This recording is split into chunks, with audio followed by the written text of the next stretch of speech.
नमस्कार दोस्तों, स्वागत है आपका वेस्ट एजुकेशन चैनल पर। आज हम बात करने वाले हैं आदिकाल के समय सीमा के बारे में। आदिकाल के समय सीमा काफ़ी विद्वानों ने सबका अपना अलग अलग मत है, तो यहाँ पे हम देखेंगे किस विद्वान ने क्या माना है। पहले हम बात कर लें आदिकाल के बारे में। तो आदिकाल की जो परिभाषा होती है वह क्या है? हिंदी साहित्य के विकास का प्रथम चरण आदिकाल के नाम से जाना जाता है। आदि का अर्थ क्या होता है? आरंभिक होता है। और काल का अर्थ होता है समय, यानी आरंभिक समय ही आदिकाल है। जो इसका सर्वमान्य है डॉक्टर रामचंद्र शुक्ल के अनुसार वह विक्रम संवत 1050 से 1375 है।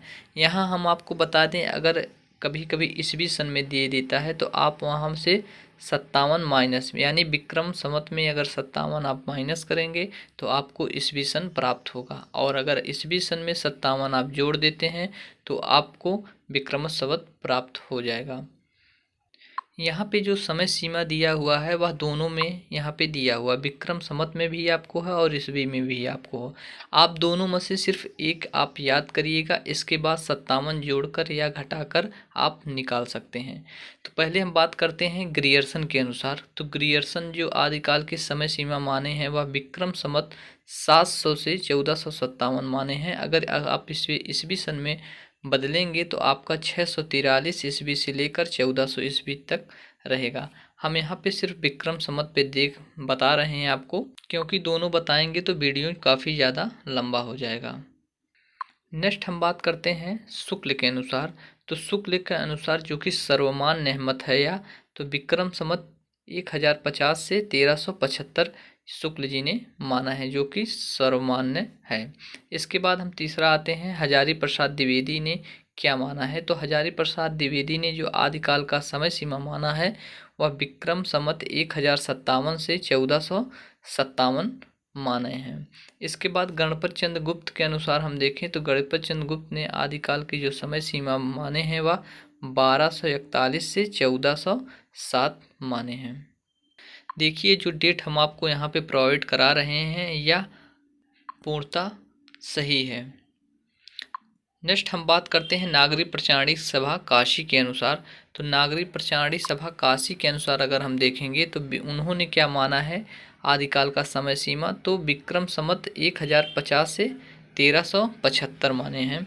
इसके बाद अगर हम डॉक्टर राम कुमार वर्मा के अनुसार देखें तो उन्होंने आदिकाल का समय सीमा क्या माने हैं, तो वह 750 से 1375 विक्रम संवत माने हैं। इसके बाद हम मिश्र बंधु के बारे में देखें तो मिश्र बंधुओं ने क्या माना है, तो मिश्र बंधुओं ने विक्रम संवत 700 से 1444 माने हैं। इसके बाद नागेंद्र के अनुसार देखें तो नागेंद्र ने आदिकाल का जो समय सीमा माने हैं वह विक्रम संवत 707 से 1407 माने हैं। राहुल संस्कृतान की बात करें तो उन्होंने विक्रम संवत 717 से 1444 माने हैं। अगर रमाशंकर शुक्ल रसाल की बात करें तो उन्होंने 1057 से 1400 विक्रम संवत माने हैं। देखिए, यहाँ पे कहीं कहीं की बुक में रमाशंकर भी दिया है, कहीं कहीं रामशंकर शुक्ल भी दिया है, तो दोनों अगर रहेंगे तो कोई दिक्कत नहीं है। आप यहाँ पे दोनों सही हो जाएंगे, चाहे रमाशंकर हो चाहे रामशंकर हो, दोनों एक ही बात है। तो इनका जो समय सीमा क्या है 1057 से 1400 विक्रम संवत है। इसमें सबसे महत्वपूर्ण की बात करें तो ग्रियर्सन के अनुसार पूछ चुका है विक्रम संवत 700 से 1457। इसके बाद आप शुक्ल के तो ऑटोमेटिक आपको याद ही करना है, क्योंकि सर्वमान्य मत यही है। हजारी प्रसाद द्विवेदी का भी आपको याद करना होगा। इसके बाद हम आपको बता दें यहाँ पर डॉक्टर राम कुमार वर्मा, मिश्रबंधु और नागेंद्र के अनुसार यह भी तीनों एग्जाम में पूछा जा चुका है।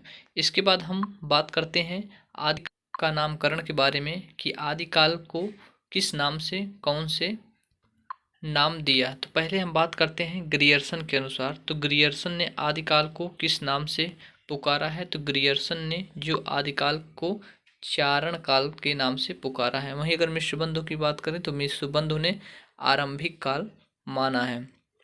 अगर यहाँ पे प्रारंभिक काल रहेगा अभी आगे है तो वह गणपत चंद्र गुप्त ने माना है प्रारंभिक।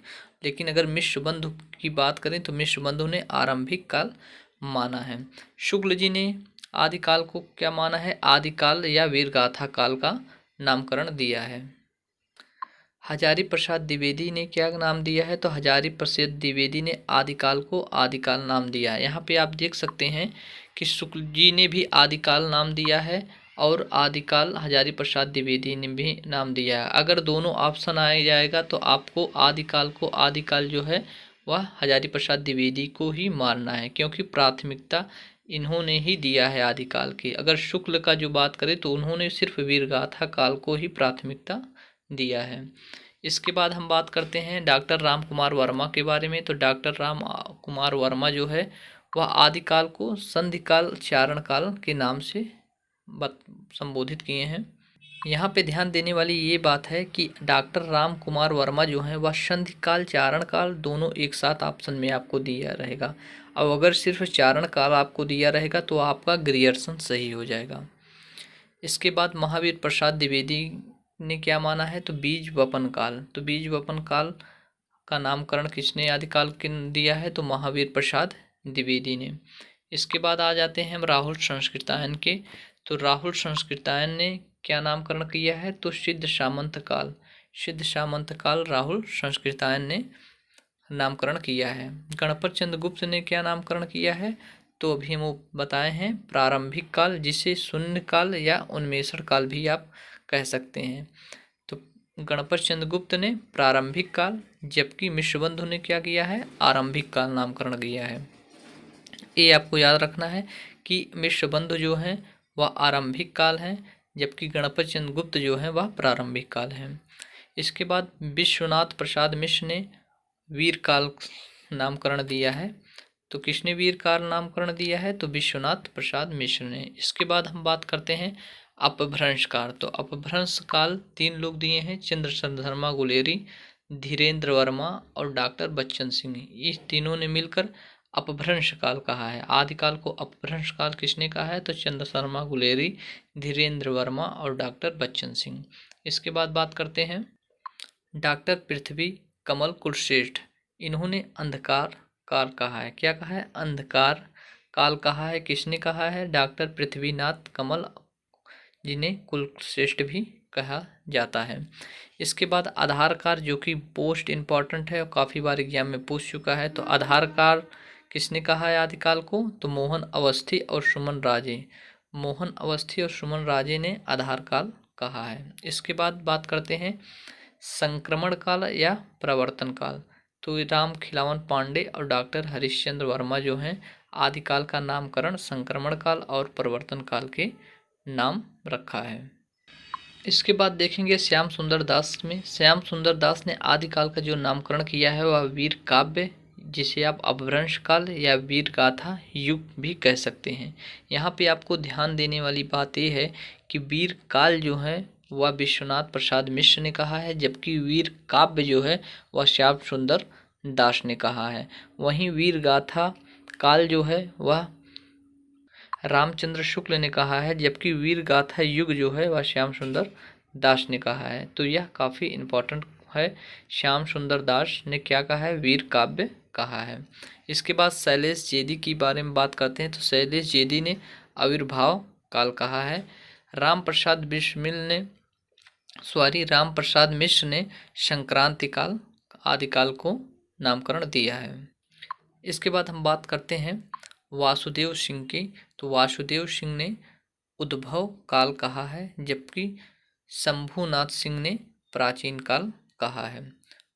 डॉक्टर हरीश ने आदिकाल का जो नामकरण किया है वह उत्तर अपभ्रंश काल के नाम से किया है, जबकि विजेंद्र स्नातक जो हैं वीर प्रशस्ति काल के नाम से संबोधित किया है। इसके बाद हम कपिल कुलश्रेष्ठ के बारे में बात करते हैं। तो कपिल कुलश्रेष्ठ जो है अंधकाल है। देखिए यहाँ पे ध्यान दे रहे हैं, पृथ्वीनाथ कुलश्रेष्ठ जो हैं वह अंधकार काल कहे हैं, जबकि कपिल कुलश्रेष्ठ जो है वह अंधकाल कहे हैं।